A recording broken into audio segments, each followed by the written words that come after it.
E está começando mais um Entre Chaves, o seu podcast de desenvolvimento de software. Eu sou o Felipe Chagas e hoje a gente vai conversar sobre um tema aí muito importante que, a maior parte das empresas de TI tem programas parecidos, que é o tema da mentoria, mentoria especificamente de desenvolvedores. Eu tô aqui junto da Fernandinha. E aí, Fernandinha? E aí, Chagas, bora falar sobre mentoria? Tô aqui também com o Lucas Champagne. Não arriscou falar meu sobrenome. Apesar que agora eu sei falar o nome dele. Agora eu já sei que é Campreger. Já aprendi a ler, que era só ler o nome da verdade, mas... Campreger. Aí, ó, não aprendi a ler de verdade, não. Coitado do Lucas, já participou de 500 episódios aqui no Entre Chaves e a gente não consegue falar o nome dele, é isso. Lucas, desculpa. Um dia vai. Mas tô aí mais uma vez, tava passando aqui no corredor, Fernandinho e o Chagas falaram por entrar na sala, acabei que fiquei aqui pro episódio. Estamos também com nossos convidados aí, começando da Eduarda, também conhecido como Duda. E aí, Duda, se apresenta um pouquinho aí pra galera. Ei, gente, estou aqui nesse episódio hoje. Meu nome é Eduarda, todo mundo me chama de Duda, não existe outro apelido para esse nome, eu acho. Sou psicóloga, estou aqui na DTI tem 3 anos e trabalho hoje num time do RH. Isso. Estamos aqui também junto com o Matheus Castro. E aí, Matheus? Opa, e aí? Me chamo Matheus Castro, estou aqui na DTI há uns 7, 8 meses, não me lembro muito bem de cabeça, sim, estamos no 7º, 8º, e estou aí na primeira vez para falar sobre mentoria, tentar contribuir com um pouquinho. E também com o Moça Abdala, que já participou de outros episódios aqui no Entre Chaves. E aí, Rafael? E aí, pessoal, Abdala, já participei de alguns aí, como o Chagas disse, e também sou mentor aqui na DTI, né? Já fui mentor algumas vezes, já fui mentorado, e é isso aí. Então, bora lá, Vamos, como de praxe, começar do começo. E quem aí quer conceitualizar o que seria, quando a gente fala assim, mentoria, o que é um programa de mentoria, qual que é o objetivo, o que ele faz parte, ele envolve um mentor, um mentorado, como que funciona isso? Eu acredito que a mentoria ela tem a função de apoiar mesmo o crafter nesse desenvolvimento dele, tanto profissional quanto pessoal dentro da empresa. Ele normalmente acontece, mais 2-a-2, tem casos e acho que formatos que podem ir acontecendo e mudando um pouco, abrangindo outras formas, mas normalmente é um mentor ou mentora disponibilizada para essa pessoa para ter esse acompanhamento durante um tempo limitado. Então, é realmente alguém que coloca esse interesse por livre e espontânea vontade de falar, olha, eu quero me desenvolver em algo X e ter alguém para conseguir dar esse apoio para essa pessoa, para ela estar conseguindo se desenvolver ao máximo.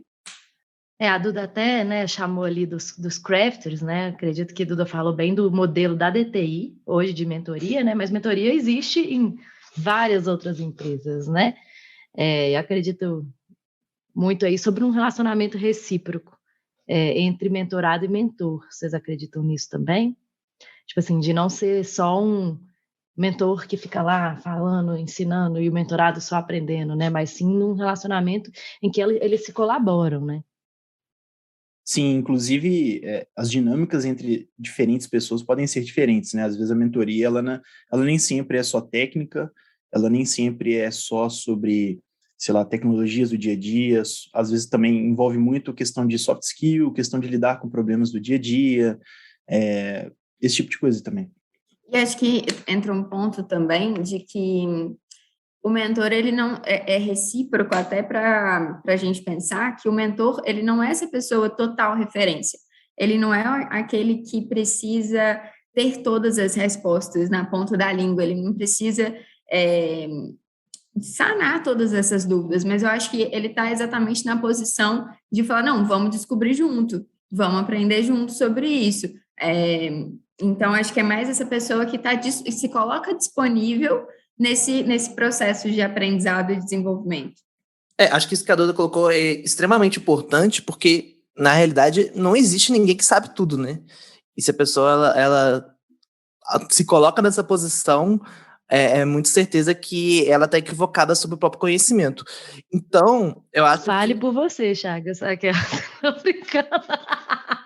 Tirando a Fernandinha, não existe ninguém que sabe tudo, desculpa. É brincadeira. É lógico. Lógico que eu concordo que ele... Sei, ela fez entre aspas, tá, gente? Enquanto ela falou brincadeira. Mas sobre essa questão, né, eu acho que o mentor, ele muitas vezes é uma pessoa com mais experiência, né? E essa palavra, às vezes, ela é meio vaga, né? Mais experiência não necessariamente é mais idade, mais maturidade, mas deve ser uma pessoa que ela vai saber guiar esse estudo, né? Eu coloquei estudo, mas como o Abdala bem colocou aí, não necessariamente algo necessariamente técnico.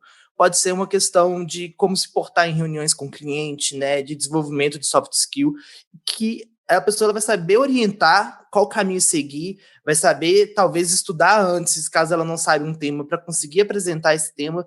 Então, eu acho que é uma pessoa que vai ter esse jogo de cintura para poder orientar. Muitas vezes a pessoa está perdida, ela não sabe nem para onde ir, o que procurar, que tipo de conteúdo consumir, etc. Eu acho também que o papel do mentor é ajudar o mentorado a trilhar um caminho com menos erros. Até porque o mentor, como tem um pouco mais de experiência ali naquilo que ele faz, ele acaba ajudando as pessoas a não cometer o mesmo erro que ele cometeu. Então, é literalmente uma troca, cara. O mentor, ele aprende com o mentorado, porque ele fortalece aquilo que ele já sabe, e o mentorado já consegue capturar aquilo de bom que o mentor tem e saber como se organizar, que nem vocês falaram. Qual soft skill o cara tem que ter, como se portar numa reunião, como controlar uma agenda de estudo, de trabalho e coisas do tipo. Então, ele vai muito além de apenas técnico. Ainda mais no mundo hoje que os desenvolvedores cada vez mais está saindo só dessa veia apenas técnica. Hoje, na nossa área, nós temos diversos papéis, né? Principalmente quando a gente está começando a carreira como desenvolvedor, tem sempre aquela dúvida de para onde seguir, né? Não vou entrar muito no mérito da trajetória aqui, não, mas já aconteceu comigo, por exemplo, de estar mentorando uma pessoa e durante o processo de mentoria, essa pessoa aprendeu mais sobre os outros papéis, aprendeu mais... Ela desistiu de TI, né? Desistiu.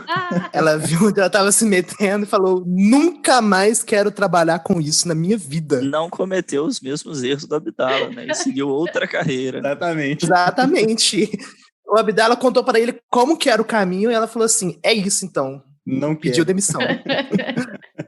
Não, mas assim, já aconteceu de pessoas descobrirem, né, mais sobre os outros papéis. É claro que para você ser um bom desenvolvedor não basta ser só ficar ali um dia inteiro codando, né? A gente tem que conhecer os outros papéis também, porque afinal de contas a gente trabalha em times multidisciplinares.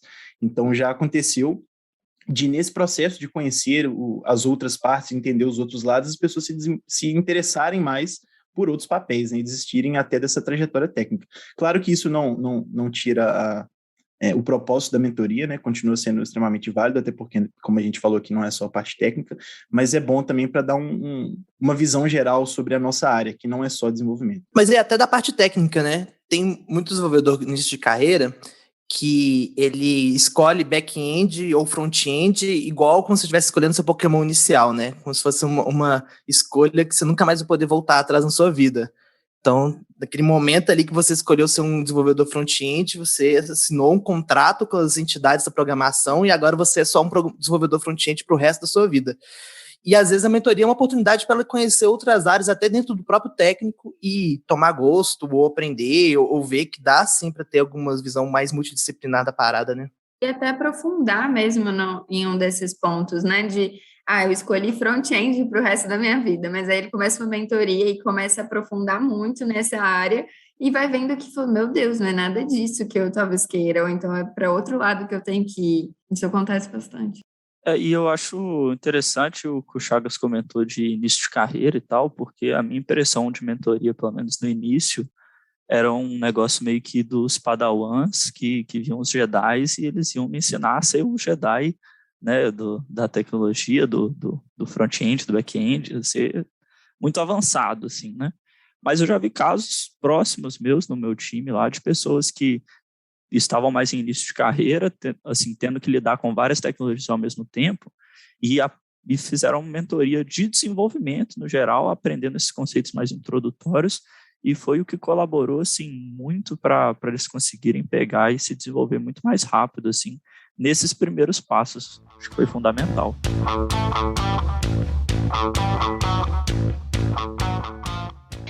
Pegando esse gancho, né, que o Lucas falou aí, de que realmente quando a gente começa, a gente está num CA, né, uma imensidão, né, um universo de coisas para aprender, que talvez seja um ótimo momento aí para começar, né, algum tipo de mentoria. Eu acredito muito que a mentoria, ela, claro, né, claro que você pode ter uma mentoria bem técnica, que ensina realmente as boas práticas e tudo mais, mas eu acredito muito mais na troca de experiência, né, de pessoas que, às vezes, nem tão senseis, né, mas que realmente só tiveram mais experiência do que outras, né, na vida, e que seria essa troca de experiência e de mais, né, de levar confiança para os mentorados, né, de que aquilo é possível ser feito, de que aquela pessoa consegue fazer aquilo, e eu acho que tem uma importância muito grande aí de mentoria na parte da TI, até principalmente falando agora do meu recorte, que é de mulher, né, que é de dar, de mostrar representatividade, né, de mostrar para essas mulheres que elas são capazes de trilhar caminhos na tecnologia, né, de dar coragem para elas. Acho que tudo isso é muito importante na mentoria. Então, o que vocês acham, né, além disso que eu falei, que é diferente e importante, né, na mentoria de tecnologia mesmo, diferente das outras, assim? Primeira coisa que eu acho também de mentor é que tem que ter, o mentorado sempre tem que ter a visão de que o mentor é uma pessoa e que ele vai errar e que a palavra dele não é unânime, é a única verdade do mundo. Porque às vezes eu posso colocar como experiência própria minha, que nem o Chagas falou, eu estava sendo mentorado pelo Zezinho e meio que a pessoa lá estava apenas deixando uma única linguagem como a melhor linguagem do mundo e o front-end era uma maravilha e coisa do tipo. E durante muito tempo ali eu fiquei naquela de sempre acreditar. Então, eu me fixei naquela posição de mentor-mentorado, ou seja, uma pessoa que tem muito mais experiência que eu vou ouvir aquelas pessoas, porque ela tem um poder na palavra dela, só que isso foi um erro meu, porque depois eu parei para ver e eu fui retrilhar minha trajetória e eu vi que não fazia tanto sentido. Às vezes o mentor, ele tem coisas que ele vai falar a verdade, corretamente, só que tem muita coisa que é da vivência dele, do gosto dele e coisa do tipo. E não é todo mundo que sabe passar a forma de dizer, do sentido assim, um direcionamento de uma forma assim, você tem que escolher, eu não estou terceirizando a sua carreira, eu quero que você escolha, mas, na minha visão, esse é o melhor caminho. Então, uma das coisas que eu vejo também que é muito importante na questão de mentorado e mentor é ter esse discernimento de que o mentor não é Deus e não vai acertar em tudo. Ele vai errar em muito, ele é um direcionador para você, só que depois que você tem essa base, que nem todo mundo falou aqui, cara, aí o céu é o limite. Aí você escolhe o que você quer e vai que vai. Especificamente sobre a parte de tecnologia, eu acho que tem uma coisa que é um pouco diferente da mentoria, que ela tem o aspecto ali, às vezes, de ser mais hands-on também, sabe?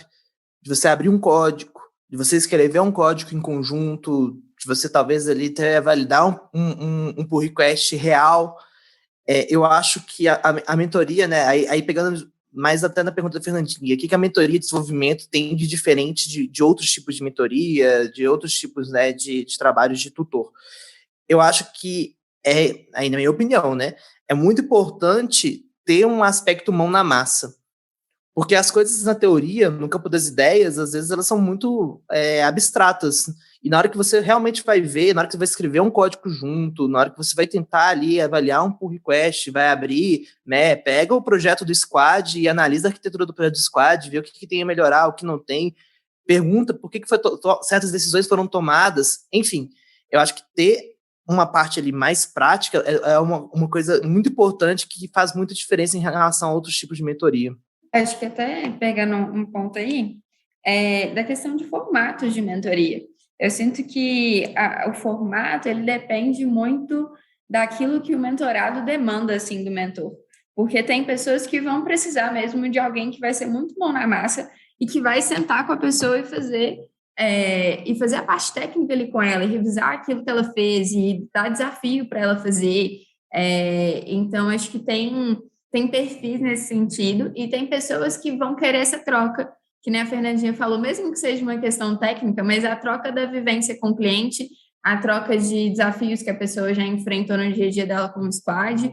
E então eu sinto que o formato de mentoria, a mentoria em si, ela é interessante porque ela não se restringe a uma estrutura fixa. Ela depende daquilo que o mentorado deseja naquele momento, que ele está precisando de aprender e a forma com que ele aprende e que aquele mentor consegue passar também informação para ele. Então, acho que essa conexão entre os dois, assim, dessa formação, né, daquilo que um consegue passar e o que o outro consegue entender melhor, talvez é também muito importante nesse sentido, porque nem todo mundo aprende da mesma forma, e nem todo mundo demanda a mesma coisa, nem no mesmo nível. Eu acho que tem isso que torna tão interessante, porque cada pessoa ele vai ser muito única, e aí isso torna cada mentoria muito única também, muito singular, né? Precisa muito desse tato do tutor, né? Eu acho que a gente está falando muito também de como deveria ser o processo de mentoria ideal, né? Eu confesso que eu nunca participei do processo de mentoria por completo, já cheguei a começar, mas vocês acham que a gente consegue alcançar esses objetivos sempre assim? Ou por que geralmente a galera tem dificuldade em, sabe, ter uma boa mentoria na empresa? Porque falando assim, né, igual o Matheus comentou aí, será que sempre o tutor vai ter esse tato, esse cuidado com o desenvolvedor?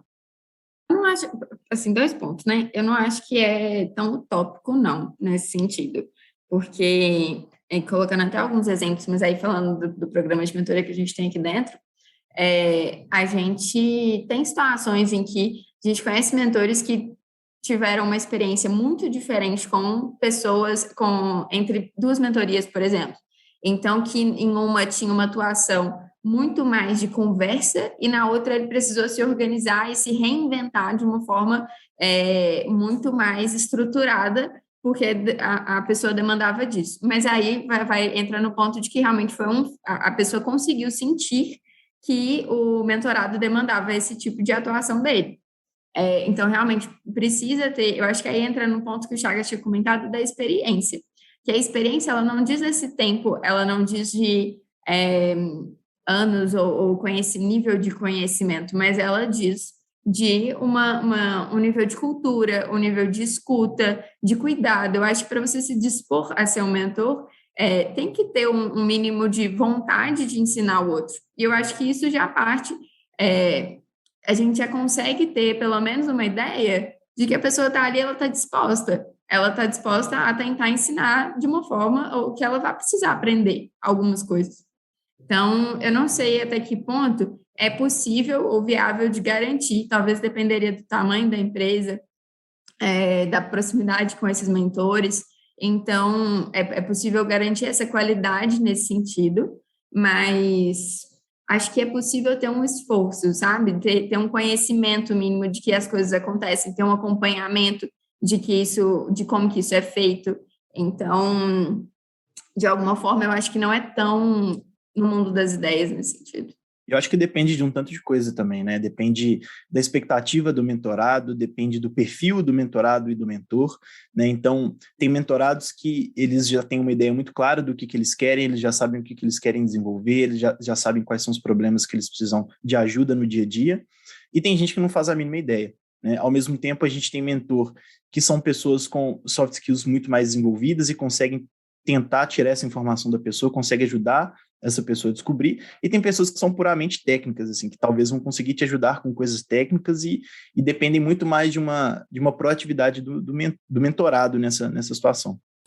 Eu acho que isso que você colocou aí, Abdala, é muito real. Até trazer um exemplo, eu fui mentor do falecido Luiz, que participava aqui dentro do Chaves com a gente, e quando eu chegava na mentoria para ele já tinha 200 mil perguntas, a gente sempre extrapolava o horário e tinha uma sinergia muito grande, mas ele sabia mais ou menos o que ele queria demandar da mentoria. E eu já tive mentorias que eu tinha que quase fazer um plano de aula, sabe? Eu tinha que preparar antes tudo que eu ia trazer, todos os temas, porque a pessoa... ela não conseguia, às vezes, nem formular a pergunta, sabe? Ela estava ali muito mais para receber, falava assim, me mentore. Mas o que você tem dúvida? Não sei o que eu tenho dúvida. Então, eu acho que entender... Me diga quem sou. Exatamente. Entender que as pessoas elas vão ser muito diferentes, né? Então, é até difícil você falar que existe um modelo certo de mentoria, né? Acho que isso varia muito, até do momento que a pessoa está. Às vezes a pessoa faz mentoria ela num ano, no outro ano ela vai ser completamente diferente a forma com que ela vai relacionar ali nesse processo de aprendizado. Eu também tenho um exemplo, né, de uma mentoria falha que eu dei, eu acho que aconteceram vários problemas, né, mas alguns problemas foram falta de alinhamento, foi uma das primeiras mentorias que eu dei. Eu acredito que eu pequei na falta de alinhamento com a pessoa, da expectativa da mentoria que ela tinha, né? E um outro problema que eu acho que foi bem grave foi a falta de tempo do mentorado. E eu fico até me questionando, né, que se pessoas que realmente ficam muito absortas no dia a dia delas, nas atividades delas, que realmente não têm tempo para se dedicar a uma mentoria, talvez não seja o momento de buscar uma mentoria, sabe? Eu fico realmente nessa dúvida. Em compensação, eu tive uma outra mentoria recente que foi muito boa, que era mais ou menos igual você falou, Chagas, assim, a pessoa, ela se preparava extremamente para os encontros, era um encontro uma vez por semana, e toda semana tinha alguma demanda, tinha alguma coisa. Eu acho que é muito difícil também, né? Eu acho que não é só o mentorado que tem que fazer, não acho que é só o mentor que tem que fazer, por isso que eu falei lá no início, que eu acho que é uma relação bem de colaboração, é uma relação que as pessoas dão, né, que ambas as pessoas dão insights e dão, né, demandam coisas ali. Mas uma coisa que eu fiquei pensando muito sobre essa pergunta do Lucas é sobre, assim, como que a gente mede efetividade, sabe? Porque isso também é muito difícil. Como que a gente mede um progresso de uma mentoria? Como que eu sei se a mentoria foi sucesso ou como que eu sei que ela foi falha? Na minha situação aqui, eu estou falando para vocês baseado no meu sentimento, né? Será que é só isso que a gente consegue falar? Será que é só sentimento que a gente consegue usar para falar que uma mentoria foi legal ou não? Eu tenho como exemplo, respondendo a sua pergunta, Fernandinho, a última mentoria que eu estou dando aqui, a forma que eu consegui mensurar a efetividade dela, junto com um rapaz do LinkedIn, que eu fiz um post lá, ele me chamou, e eu comecei a trabalhar com ele, foi que a gente começou a fazer um projeto do zero. Então, toda semana a gente estava conversando a cada 15 dias, 2 horas por dia a cada 15 dias, não era suficiente, a gente dormiu para a semana, só que uma organização muito, muito hard ali para conseguir conversar toda semana. E a forma de eu conseguir mensurar se está sendo efetivo ou não eram 2 formas. Eu analisava o código que ele estava fazendo durante as entregas do projetinho que a gente estava fazendo, e a segunda tinha uma coisa que a gente chamou de invertendo papéis, que ao invés dele fazer as perguntas para mim, eu estava fazendo as perguntas para ele. Então, meio que eu fui desde o início, agarrando tudo aquilo que ele não sabia, então toda aquela questão de base de dev ali mesmo, e durante o tempo passando, a gente marcava um dia e falava, cara, hoje vamos conversar, eu vou te fazer as perguntas, e vamos ver como que você vai saindo. Isso daí a gente foi percebendo que é muito bom, porque às vezes o mentorado, ele consegue sentir de verdade que ele está melhorando. E a mentoria funciona a partir do momento que tem essa troca, que eu como mentor, sinto que o mentorado está dando vazão para aquilo, está dando razão, está se dedicando, e da mesma forma que o mentorado sente que ele está produzindo, que ele está crescendo. Porque se a gente não tiver essa ligação, vai chegar uma hora que não vai chegar até o final. Se o mentorado não sentir que está evoluindo, vai ser mais uma coisa do dia a dia, não vai ter sentido nenhum. Então, a forma que eu consegui encontrar se está sendo efetivo ou não é inverter o papel. Então, eu pego desde o início que ele não sabia e durante o processo inteiro, vamos verificando se você sabe ou não. Isso é até legal porque isso foi um direcionador para mim aonde eu deveria atacar. Porque se tinha coisas lá do início que eu passei para ele, meio que, cara, passou metade do processo nosso lá de 3 meses, não sabe ainda, ou eu, Matheus, não estou sabendo como me comunicar com ele de uma forma sábia, de uma forma direta, ou às vezes é a minha forma de coisa que ele está fazendo. Às vezes eu passo para ele aquilo que é correto, só que ele está focando em outra coisa. Então, a gente reajusta de novo para o caminho certo para atingir o objetivo. Pô, bem legal, Matheus. Acabar aqui, estou precisando de um mentor, eu vou te chamar. Achei bem massa. Eu queria complementar esse ponto, porque eu acho que, no fim das contas, se resume muito ao científico, porque, como o Matheus falou, ele precisa sentir que ele estava desenvolvendo. Então, no fim, a gente vai criar ferramentas ou formas de medição e N coisas nesse sentido para a pessoa sentir esse desenvolvimento. Então, eu acho que fica muito... Também é uma coisa muito pessoal a forma com que com que tanto o mentorado ou que o mentor, ou a dupla em si, ela se organize para ela gerar esse tipo de ferramenta. O que eu já vi muito acontecer foi a gente fazendo projetos pessoais, fazendo retro no fim de uma mentoria após os 6 meses, alguns que faziam dentro de 3, depois de 3 de novo, para ver todos aqueles pontos que tinha acontecido. A galera mentor participando de ciclos de feedback com a pessoa, então que ele conseguisse participar ali ativamente, dando feedbacks, mostrando que ele estava acompanhando ele ali, formação de OKRs, então ter um objetivo delimitado do que a pessoa quer seguir dentro daquele tempo de mentoria, e acompanhando esses OKRs nesse percurso. Tem também a questão, já vi uma coisa que é muito legal acontecer, e que às vezes isso acontece, é do mentorado se tornar mentor. Acho que talvez ele colocar esse conhecimento dele em prática.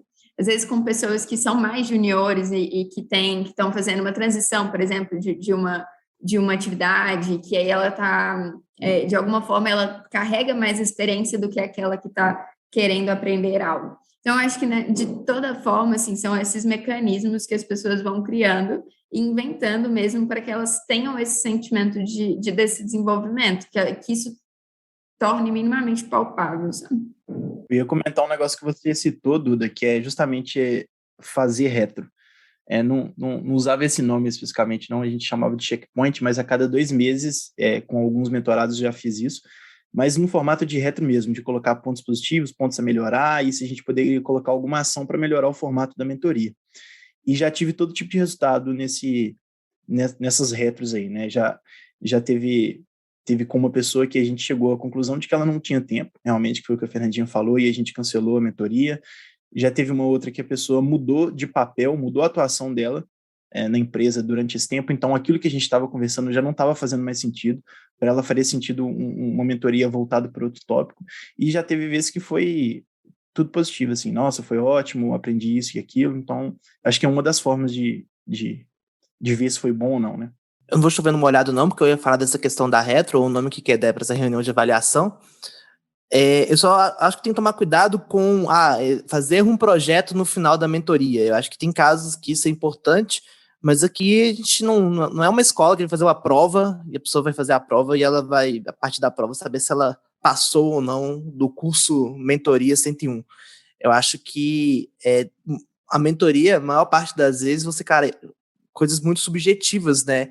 Por mais que seja uma questão técnica, por exemplo, a pessoa ela quer melhorar as habilidades dela de banco de dados, porque ela acha que, né, sei lá, os selects dela são muito básicos, ela entende só de banco relacional, ela quer aumentar ali a visão dela como desenvolvedor de banco de dados. E, eventualmente, isso vai desenvolver em skills novos que ela não tinha, que podem se concretizar em sistemas, né, mais robustos que ela pode fazer no que tange de banco de dados. Mas o mentor ali, ele vai ter um objetivo, até mesmo porque, né, a mentoria ela é temporária. Aqui da DTI a gente faz de 6 meses, podendo aumentar mais 2, 3, não lembro agora, tudo depois eu me corrigir aí. Mas mesmo quando você pensa em outros modelos, você não vai ser mentor da pessoa para sempre. Então, eu acho que o principal objetivo do mentor ali é ele conseguir orientar a pessoa para que, se em algum momento futuro ela não, agora eu quero aprender sobre XPTO. Ela saiba como procurar e tem os meios, os recursos para saber como procurar isso. E é muito difícil medir se isso teve sucesso ou não, né? Então, o melhor, na minha opinião, é mesmo fazer uma retro, conversar, né, levantar pontos positivos e negativos. E, às vezes, até a própria retro, não tendo muito sucesso, sei lá, tipo, nossa, nem pontos positivos e negativos levantou, já é um indício que talvez não deu muito certo, sabe? Porque nem a retro está conseguindo levantar assunto. Então, eu acho a retro um termômetro muito bom aí para saber se a mentoria está no caminho certo ou não. Fernandinha, você comentou uma coisa muito interessante aí, que é a questão do tempo, né? A pessoa deu tempo ou não? O Abdala também comentou, né? A gente fez a retro, a pessoa não tinha tempo. E muitas vezes a gente vê que isso é uma dificuldade que as pessoas têm de conciliar a mentoria com o trabalho, né? A gente vê isso até com outras atuações. Como que vocês veem isso, essa questão de como conciliar o tempo, né? Como fazer a mentoria impacta no burnout, não impacta? O que vocês enxergam sobre essa questão aí? Falando do meu caso, toda vez que eu vou iniciar uma mentoria com alguém, eu tento deixar os encontros marcados com antecedência, né? Deixar, por exemplo, vamos encontrar a cada 15 dias, toda terça-feira, às 3 da tarde, alguma coisa do tipo, para que a pessoa consiga se organizar e não precisar cancelar com muita frequência, né? Mas a gente entende que, às vezes, tem uma reunião com o cliente, às vezes tem alguma coisa que acontece e precisa desmarcar, sim. Mas, para mim, o que funcionou melhor foi esse modelo. Eu ia colocar que, enquanto, talvez, para o mentorado, assim, que está tirando um tempo seu de trabalho, digamos, para participar do processo de mentoria, é um tempo que a gente está perdendo, entre aspas, agora, mas ganhando lá na frente, né? E ganhando em tempo e em qualidade. Então, é um bom investimento, assim, a longo prazo o retorno é bem positivo, né? Aproveitando, a forma que eu me gerencio também é igual a Abdala. Cara, sempre que eu vou começar algum tipo de mentoria nova, já tento deixar agendado todos os invites que tem, todo horário. Se a gente perceber que precisa de alguma coisa além do tempo já definido, a gente reagenda tudo novamente para conseguir conciliar. Porque tem que conciliar a questão também que todo mentor, às vezes, também é mentorado. Então, às vezes, a gente está em estudo, a gente já está sendo mentorado em alguma coisa e a gente precisa fazer essa gestão do tempo aí para ter uma efetividade legal. Eu fiz a pergunta até de maneira capciosa, porque eu acho que a primeira coisa que tem que entender e virar a chavinha é que a mentoria, assim como outras atividades, ela também é trabalho. E, às vezes, a gente fica aí num pensamento de culpa, que trabalho é só estar entregando feature, né? Mas tudo isso faz parte do trabalho, faz parte da proposição de valor, né? Faz parte de como que fazer software é feito, né? O processo, a metodologia. Senão você também vai entender que uma daily é desperdício, não é trabalho, que uma própria retro não é trabalho, né? Que um momento de pausa para tomar um café não é trabalho, que um momento para poder ler e estudar sobre o que você vai fazer não é trabalho, e que um momento de mentoria não é trabalho. Então, na minha opinião, a primeira coisa que você tem que virar a chave é que isso também é trabalho, né? Que você não está, né, impactando o seu dia a dia, isso faz parte do dia a dia, e a partir do momento que você internaliza isso, fica mais fácil arrumar espaço na agenda, né? A recorrência e etc. ficam muito mais tranquilas de serem feitas. E deixando claro também que se você não dedica tempo à mentoria, ela não vai ter sucesso, né? Então, se você não conseguir, se você não tirar tempo... Inclusive fora dela, né? Tipo, Exatamente. Não adianta encontrar uma meia hora na semana e só lembrar dela quando começar a reunião ali, né? Eu concordo 100% com isso que você falou, Chagas, e eu acho que agora, né, como mentores, assim, eu acredito também que, agora falando mais do processo da DTI, né, que um dos nossos princípios é ser formador de pessoas, né? Então, a mentoria é um ótimo espaço para isso, né? Para formar pessoas. Então, acredito que a gente deveria cada vez mais investir num negócio como esse. E agora, para os mentorados, eu acho que é bem isso que vocês falaram também. Que o Lucas pontuou muito bem. Estou perdendo, entre aspas, tempo agora para investindo, na verdade, no meu tempo no futuro, para melhorar, né, as minhas habilidades. É isso, né, gente? Mentoria, gostoso demais, eu diria aquela camisa. Eu agradeço, então, aí a participação de todos, dos nossos ouvintes. Para fechar, a gente podia tirar um pedra, papel, tesoura aí com a Abdala, o Matheus e Fernandinha. Aliás, você também, Chagas, entra aí no pacote para ver quem vai ser meu mentor, vai ser sorteado. Eu parei lá atrás como que você faz pedra, papel, tesoura com mais de 2 pessoas, mas tudo bem. É o Battle Royale do pedra, papel, tesoura. O ciclo vai fechando e você vai fazendo um X1 ali. Você não baixou a extensão? Não conhecia essa versão nova, não. Importante para começar a mentoria, Lucas, é ter definido o que você quer, tá? Faço um... Agradecemos todos aí. Um beijo no coração. Estão com a gente até agora. Exatamente. Já diria o Faustão, né? Agradecemos a paciência e até terça que vem. Até a próxima, gente. Tchau, tchau. Tchau. Muito obrigada. Valeu. Valeu, pessoal. Valeu, pessoal.